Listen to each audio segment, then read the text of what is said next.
And Sen Elias from Crescent City Conjure.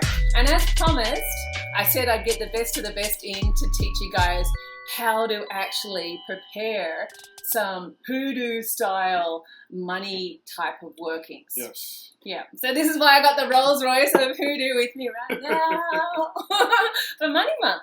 So Sen Elias, tell me a little bit about like your exciting business changes that are going on, because I know you've got a whole ton of stuff going on. Yes, right now. well, Crescent City Conjure is a baby from my heart. It's what I've been doing for a very long time. Mm-hmm. And the business Crescent City Conjure is the physical expression. It's my service to everyone else. It's giving them an opportunity to find magic for themselves. Right. And hopefully, coming up soon, I'll be opening up a physical location. So I'm excited.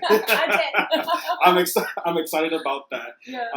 There are always things going on.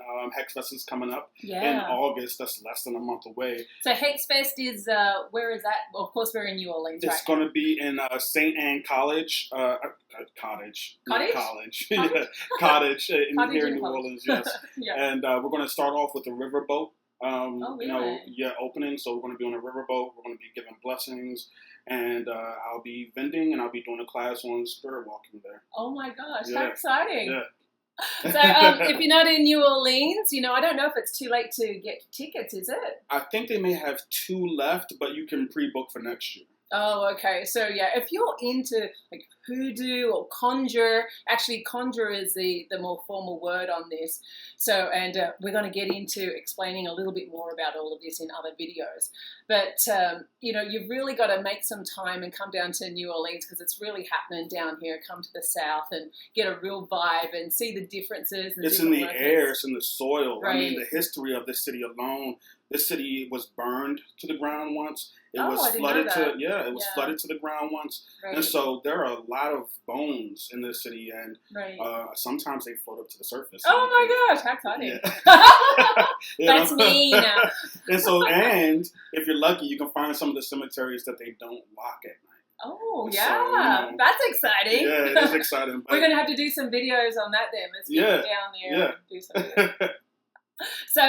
So as promised, I said that I was going to get him here and to really share with you guys some more traditional ways of preparing for money work when it comes to the hoodoo type sense. A conjure, isn't it? Yes. It's conjure. Well, all those words are the same thing. Conjure, hoodoo, or root work. Oftentimes you hear people using them interchangeably. And they're talking about different aspects of the same work. So conjure is root work. You're using the roots, and you're working with the spirit of the roots in order to petition their assistance in your work. Right. And it's a very specific way that you bless the roots and then petition them for their assistance. That calls it root work. And then there's conjure, because you're conjuring the spirits of the roots. You're conjuring other spirits that are willing to assist. Mm-hmm. And as far as the hoodoo, that talks about the history of this work and where it comes from, and how it evolved over time in its current and modern day expression. Right. So exciting. So I think we're going to have to do a video just on that, because it's a beautiful history. It is. It's a beautiful history, and for no fault of any of ours, like when I first came into doing hoodoo or voodoo, I thought it was all the same. And it's not until you start to get in there and you can see all the different flavors and varieties, and you have a whole different other respect for it. So if you don't understand this out there and it's all like going straight over your head, don't worry, because I was like that as well once upon a time, and that's why I bring in an expert to share with you guys what this is all about. So one of the candles that you'll find specifically in hoodoo are figure candles. These have evolved throughout the hoodoo practice, throughout the ages, especially here in New Orleans. One of my favorites to work in hoodoo or conjure, specifically for money, are 7-day candles. The 7-day knob candles. They look very sexual, but they're not usually used for sexual work. They're used to break the days of the work up. So 7 days, 1, 2, 3, 4, 5, 6, 7. And so you can time out your work among 7 days. I tell my clients, and I tell any students that I have, that spreading your work out is more effective than only doing it over 1 day. That's another thing that's very popular in hoodoo.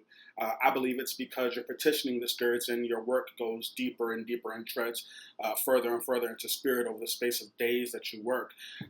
So a green 7-day candle would work very well. Red, even red to kind of speed up your money, especially if you have bills to pay, you might want to use red. It will also influence the roots that you use when you're dressing your candle. Okay. So figure candles are very important in money drawing work. So just on that though, because like we're sort of taught that green is for money, red is for love, black is for hexing and cursing. Mm-hmm. Would you think that for money you could use red, or should we get a green one? The truth is that you could use anything. The truth is that color. I mean, it's yes. Every color has a vibration. That's true. But if you're creative enough, you can use any color. And I could curse someone with a pink candle. I can curse someone with a pink candle. I can draw money with a red candle. It's all about how you go about it. Mm-hmm. Back in the day, they would only use white candles because they didn't dye their candles. Right. And it's so true. Yeah, and so there was no color in magic. There were only white candles. Right. And to talk about that real quick, I think we have to ask ourselves, why do we use candles in work? Right. What is the purpose of candles? Candles are a really great container of power. And so as I know you very well know how to charge candles and how the candle holds that power. Mm-hmm. Once we're done doing our work and you light this wick, the flame is still working the work. It's still doing the work while we're off, watching TV or whatever we're doing. The candle's still doing the work. So that's why we often use candles. And so, yeah, figure candles are very good in work. But we use a lot of different types of candles in Hoodoo, 7-day candles, just regular plain taper candles. And there's a different way to dress them all. Okay. All right. That's cool. So in this video, we're talking about money, and you're saying, so this is the best one for the money work. That's my favorite. Now, there isn't necessarily a best one. Okay. I mean, you could use, it's up to the worker, like any other work, any other witch does, conjureman does. It's all up to the practitioner, but some people might like figure candles. They might like to represent themselves as a male or a female. Well, that's a good idea.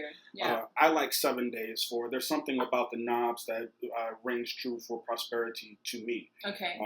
And I know a lot of other workers that use these specifically for money drawing. So there seems to be a consensus as far as money drawing work goes to use the 7-day in Hoodoo. But you could use it for love work.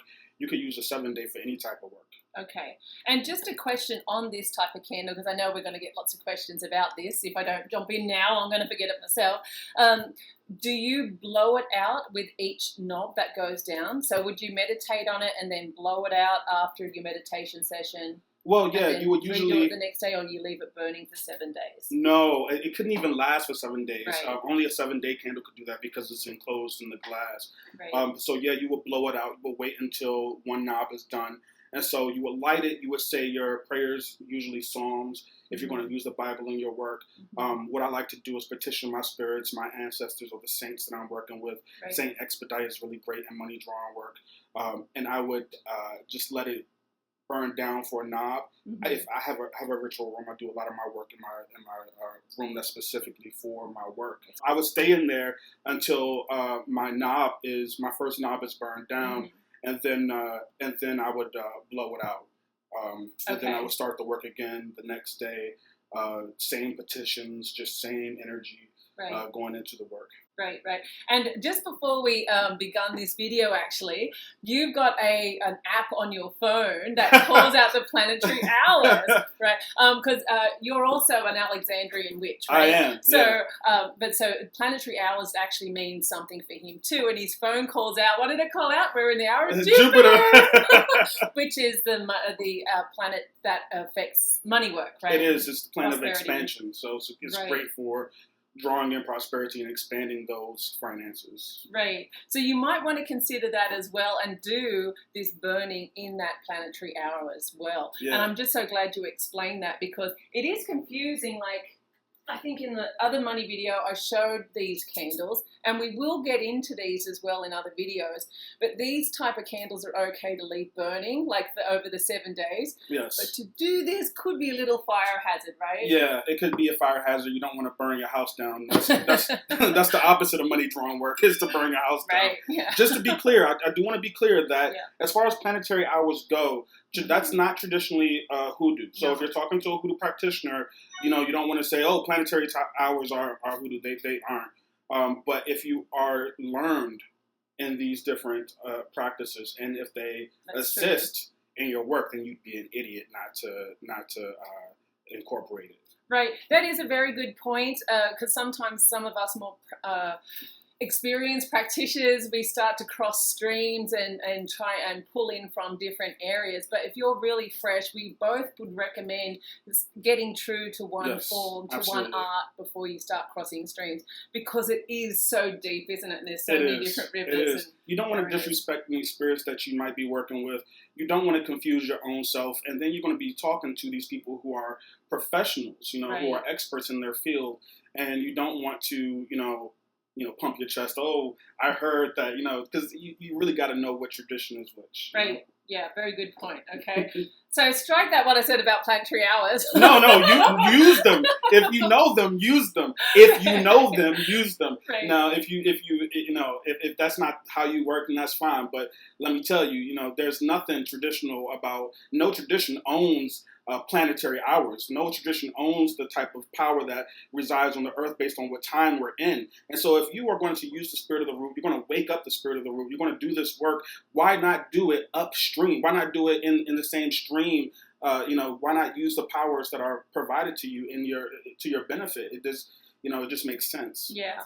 Is there any other type of candle that you normally work with money? Well, yes. Like I said, you might want to, if I'm working for a client, then I'll often use a male or female figure candle. I believe, and in my work, the image of a male or female as it associates to my client is more effective than a knob candle, because I want to affect them long distance. Right. Oftentimes, I'll also fashion them a money drawing gree and send that to them so they can do their own work. And so they're working on their side, I'm working on my side. Right.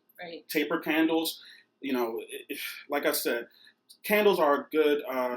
They hold energy very well, and so you don't need figure candles. Figure candles are 7-day candles. They're all traditional hoodoo, and they all work for very specific reasons. But the truth is that all you need is a taper candle. You can dress this all the same, and we're going to talk about how to dress candles a little later. But so you'll dress them the same as you dress a knob candle. Well, no, it's different, because you couldn't dress a 7-day candle the same way you dress this one, because it's encased in glass. Right. But it's and I think that's the main difference between these candles, is how you dress them. Right. But how they work are all the same. They're all candles, so they all work the same way. They all have the same metaphysical methods. Ooh, how cool is that? All right, so let's get this Conjureman up, and he can show you the traditional way of dressing these candles. How's that sound? Yeah.